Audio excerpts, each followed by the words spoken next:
আসসালামু আলাইকুম রহমতুল্লাহ। আমি মোহাম্মদ আব্দুর রহমান, ইনসাফ টিভি মেহেরপুরের পক্ষ থেকে আপনাদের আমন্ত্রণ জানাচ্ছি। আজকের বিষয় আমাদের বাংলাদেশের রাজধানী ঢাকায় উত্তরায় যে একটা প্রশিক্ষণ বিমান বিধ্বস্ত হয়েছে সেই বিষয়ে আমি কিছু কথা বলবো।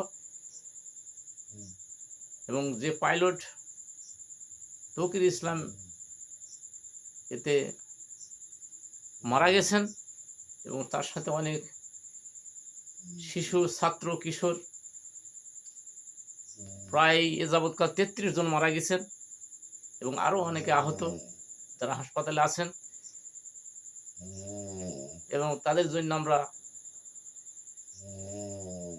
আল্লাহর কাছে দোয়া করি, যারা বেঁচে আছেন তারা যেন সুস্থ হয়ে যান এবং যারা ইন্তেকাল করেছেন, নিহত হয়েছেন, আল্লাহ জানে তাদের বেহেশতেবাসী করে, তাদের জন্য আমরা সবাই দোয়া করি।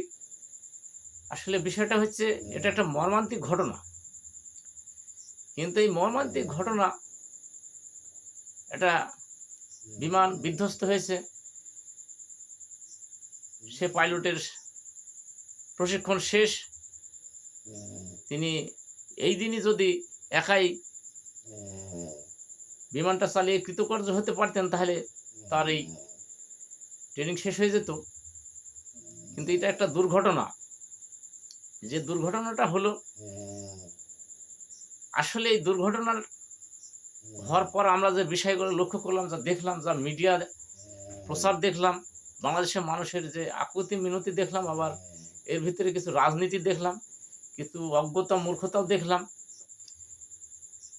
এটা খুব দুঃখজনক ঘটনা যে একটা দেশের মানুষ এত অজ্ঞ, এত মূর্খ, এত নিকৃষ্ট হতে পারে। একটা দুর্ঘটনা হয়েছে, মনে হয় এদেশের কিছু মানুষ, এরা সৃষ্টিকর্তাকেই বিশ্বাস করে না। সৃষ্টিকর্তাকেই বিশ্বাস করেন, এটা যে একটা দুর্ঘটনা, তার জন্য যেভাবে তারা বিলাপ করছে বা দোষ দিচ্ছে, মানুষের দোষ, সরকারের দোষ, এর দোষ, ওর দোষ, বিভিন্ন যে দোষ দিচ্ছেন। আল্লাহর নবী বলেন, যারা আল্লাহর দেয়া মৃত্যুকে সহ্য করতে পারে না, মেনে নিতে পারে না, বুক থাবড়ায়, গাল থাবড়ায়, তারা আমার উম্মতি না। তো যারা এই মৃত্যুটাকে, আল্লাহর দেওয়া মৃত্যুকে মেনে নিতে না পারে, তারা কখনোই আমাদের মুসলিম হতে পারে না, আমার নবীর উম্মত হতে পারে না। কারণ এখন যারা পৃথিবীতে আছে, আল্লাহ নবী বলেন 100 বছর পরে কেউই থাকবে না। এখন যারা আমরা পৃথিবীতে আছি, হয়তো কেউ থাকবো না একদিন, 100 বছর পরে বা 50 বছর পরে। তো সেই মানুষগুলো সবাই চলে যাবে। এদের হয়তো আল্লাহ যতটুকু হায়াত দিয়েছিলেন ততটুকু তারা হায়াত পেয়েছেন এবং এটা সব কিছুই নির্ধারিত। কিন্তু এইখানে দেখা যাচ্ছে যে সারা পৃথিবীতে আমাদের সেনাবাহিনীর যে একটা সুনাম, এখানে মানুষ অনেক চেষ্টা কষ্ট করে এই জায়গাটায় সবাই সেখানে সহযোগিতা করছে, সেনাবাহিনী জীবন দিয়ে সহযোগিতা করছে, চেষ্টা করছে। এবং সেখানে সমস্ত চেষ্টার পরেও মানুষ তাদেরকে বোকার মতো প্রশ্ন করছে এবং বিভিন্ন কথা বলছে, লাশ সব গুম করে ফেলেছে। তো মানুষ কি লাশ গুম করে নাকি কি তারা খাবে ভেজে না কি করবে? তারা কেন গুম করবে? যারা অভিভাবক, সন্তানদের যারা অভিভাবক, ছাত্রছাত্রীদের যারা অভিভাবক, তাদের থেকে অন্য মানুষ বেশি জানে।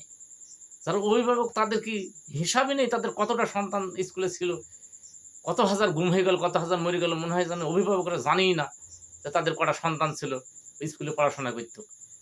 তারা বুঝতেই পারবে না। সেনাবাহিনীরা সবাই যদি গুম করে ফেলে, ছাত্রছাত্রীদের হাজার গুম করে ফেললো, সবারই কথা মতো মনে হয়েছে জানে ওই ক্লাসরুমে হয়তো কয়েক কোটি, কয়েক লক্ষ এরকম ছাত্রই ছিল, কত গুম করে ফেললো। তো তাদের গুম করে কি লাভটা হবে? সেখানে যে কতজন মারা গেল তা এত তাড়াতাড়ি তারা বলবে কেন? একজন মারা যাচ্ছে, একজন মুমূর্ষু অবস্থায় আছে, আরেকজন হাসপাতালে যাচ্ছে, হাসপাতালে যেতে যেতে মারা যাচ্ছে। কতজন মারা গিয়েছে সে হিসাবগুলো দিতে তবে সময় লাগবে। একদিনই তো সব মারা যায়নি, একসাথে তো সব মারা যায়নি। কিছু হাসপাতালে গিয়ে মারা গেছে, এখনো মারা যাচ্ছে। অথচ এটা যারা বলছে তারা মনে হচ্ছে জানে এরা সব রাজনীতি, যে কোনো বিষয়ে এদেশের মানুষ রাজনীতি করে, যে কোনো বিষয়ে মানুষের এই যে হিংসা, যে মানুষের ভিতরে একটা প্রতিহিংসা, হিংসা, এত হিংসা। আমাদের দেশের কিছু মানুষ আছে আর ইন্ডিয়ার কিছু মানুষ আছে যারা পৃথিবীতে কারোরই কোনো মঙ্গল, কোনো রাষ্ট্রের মঙ্গল সহ্য করতে পারে না। কোনো রাষ্ট্রের অমঙ্গল হলে খুব আনন্দ পায়, কোনো রাষ্ট্রের মঙ্গল হইলে জানে তাদের মুখখান কালো হয়ে যায়, তারা সহ্য করতে পারে না। কোনো দেশের মঙ্গল তারা সহ্য করতে পারে না, কোনো দেশেরই মঙ্গল কামনা তারা করে না। অথচ আমাদের দেশে এ যাবৎকাল অনেক বিমান প্রশিক্ষণ হয়েছে, সব থেকে কম বিমান দুর্ঘটনা হয়েছে আমাদের বাংলাদেশেই বলতে গেলে। যে ইন্ডিয়া কম করে 500টা MiG-21 বিমান তাদের ধ্বংস হয়েছে। 1964 সালে থেকে যে MiG-21 বিমানগুলা রাজশাহী থেকে ভারত নিয়েছিল, সেই বিমান দিয়ে 71 সালে তারা ঢাকায় হামলা করেছিল পাকিস্তানের সাথে যুদ্ধে, এবং সেই MiG-21 বিমান তারা একদম বিদায় দিল, তাদের বিমান বহর আর রাখলো না। এই জন্যই যে সেই MiG-21 বিমান 500 বিমান তাদের বিধ্বস্ত হয়েছে ট্রেনিং করতে গিয়ে, এবং সেখানে তাদের 200-রও ওপরে পাইলট নিহত হয়েছে। অথচ সেই দেশের কোনো কথা হইল না, কেউ বললো না যে সরকারকে পদত্যাগ করতে হবে, কেউ বললো না যে মিছিল মিটিং করলো না যে এটা এই ভুলে কেন হলো, ওই ভুলে কেন হলো, কি অবস্থা, কোনো ষড়যন্ত্র কিনা। তো তাদের এতগুলো বিমান খোয়া গেল, এতগুলো পাইলট তাদের নিহত হলো, অথচ সেখানকার মানুষ এমন কোনো দুর্ব্যবহার দেখলাম না। এই কিছুদিন আগেও একটা বিমান দুর্ঘটনায় তাদের প্রায় 300 মানুষ মারা গেল, কিন্তু তারা সবাই মিলে শোকাহত, আমাদের দেশের মানুষ সবাই মিলে এখানে বিশ্ববাসী শোকাহত। কিন্তু এই দেশের মানুষ জানে, মনে হলো একটা বিমান দুর্ঘটনা হয়েছে জেনে না কত রাজনীতি। অথচ দেখা যাচ্ছে এই বিমান দুর্ঘটনার মধ্যেই মাইক্রোতে, বাসে, ট্রাকে, মোটরসাইকেলে কত মানুষ রাস্তায় মারা গেল। একই পরিবারে 7 জন মারা গেল রাস্তাতে। মাইক্রো ঘুড়ি গিয়ে 20 জন 50 জন মানুষ পড়ে আছে লাশ হয়ে, প্রতিনিয়ত ট্রাক বাসের অ্যাক্সিডেন্ট হচ্ছে। এটাকে কিছুই মনে হয় না তাদের। এই বিমানটার দুর্ঘটনার এদের বাংলাদেশের অনেক কিছু হয়ে গেছে, যেখানে মনে হয়েছে যে নেই বাস দুর্ঘটনা এটা কোনো বিষয় না, মাইক্রো দুর্ঘটনা, মোটরসাইকেল দুর্ঘটনা বা ট্রেন দুর্ঘটনা এগুলো কোনো বিষয় না, এগুলাতে মহিলা কারোর দোষ নাই। কিন্তু একটা বিমান ক্রাশ করেছে এর জন্যে পাইলটের জন্য কত হিসাব, মিডিয়ার কত মিথ্যা প্রচার যে পাইলট বেঁচে ছিল, তাকে হত্যা করা হয়েছে। কেউ বলছে সে 20 জন ছাত্রীকে বাঁচানোর পর মারা গেছে। বিভিন্ন মিথ্যা কথা, যে দেশের মিডিয়ারা এত মিথ্যা কথা বলে, না জানি যখন কোনো কিছু ঘটে তখন এরা জানে এটাই নিয়ে ব্যবসা শুরু করে মিডিয়ারা।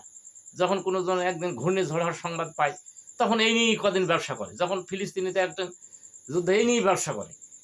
এই কদিন বাংলাদেশের মিডিয়াগুলো কোনো ফিলিস্তিনের কথা বলতে দেখলাম না, ইউক্রেনের কথা বলতে দেখলাম না, ইরানের কথা বলতে দেখলাম না। 3 নম্বর সংকট চলছে, সাগরে ঘূর্ণিঝড়, এর কোনো নিয়ে ব্যবসা দেখলাম না। এখন এই একটা বিমান বিধ্বস্ত হয়েছে, এই নিয়ে এদের ব্যবসা। 24 ঘন্টায় এই মিডিয়াগুলোর ব্যবসা যে একটা বিমান দুর্ঘটনা হয়েছে। তা আসলে এরকম ন্যাক্কারজনক জনগণ, এত অজ্ঞ জনগণ জানে পৃথিবীতে আছে বলে মনে হয় না। এই জন্য আমরা দেখি যে এই দেশে এই অজ্ঞতা বৃদ্ধি পেয়েছে বলেই আজকে স্বামীকে তার স্ত্রীরা জামাই বলে। এত ন্যাক্কারজনক কথা সারা পৃথিবীতে কোনো জায়গায় শুনিনি যে এইরকমভাবে যারা লিঙ্গ বোঝে না। বাংলাদেশের শিক্ষিত সমাজ আজকাল সিনেমায় কি নাটকে কি খবরে সব জায়গায় প্রচার হচ্ছে যে তার স্ত্রী তার স্বামীকে বলছে জামাই আমার, শাশুড়ি বলছে জামাই, শ্বশুরে বলছে জামাই।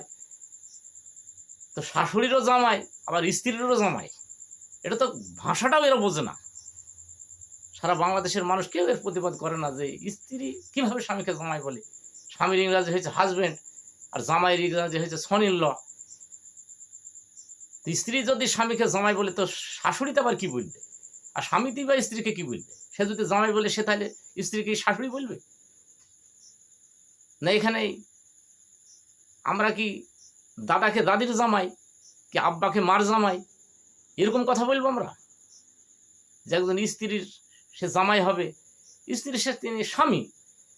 তো সেখানেই এই ধরনের কথা একটা দেশে যার আজ 20 বছর আগে ছিল না, আস্তে আস্তে বই পুস্তকে এবং সিনেমা নাটকে সংসদে পর্যন্ত এমপি মন্ত্রী, শিক্ষিত সমাজও, শিক্ষিত যারা অনেক হাই এডুকেশন, যারা হাই এডুকেটেড লোক, যারা বিশ্ববিদ্যালয়ের প্রফেসর, এরকম লোকও যারা এখন পর্যন্ত কিভাবে ব্যাকরণ পড়ে, যে সারা পৃথিবীতে কোনোদিন এরকম শুনিনি যে এরকম যে স্বামীকে শাশুড়িতেও জামাই বলে, মেয়েতেও জামাই বলে। এই দেশের এত অজ্ঞতা যদি থাকে, তাহলে এই দেশ কখনোই আর এগিয়ে যেতে পারবে না। এখানে এই দেশের জনগণের যে অবস্থা, যে কিনা তো উপদেষ্টাদের ঘেরাও করছে, তারা গেছে দেখতে, তাদের ঘেরাও করছে, মানুষ তাদের বাঁচানোর জন্য চেষ্টা করছে, অথচ তারা তাদের ঘেরাও করছে, এখানে রাজনীতি করছে।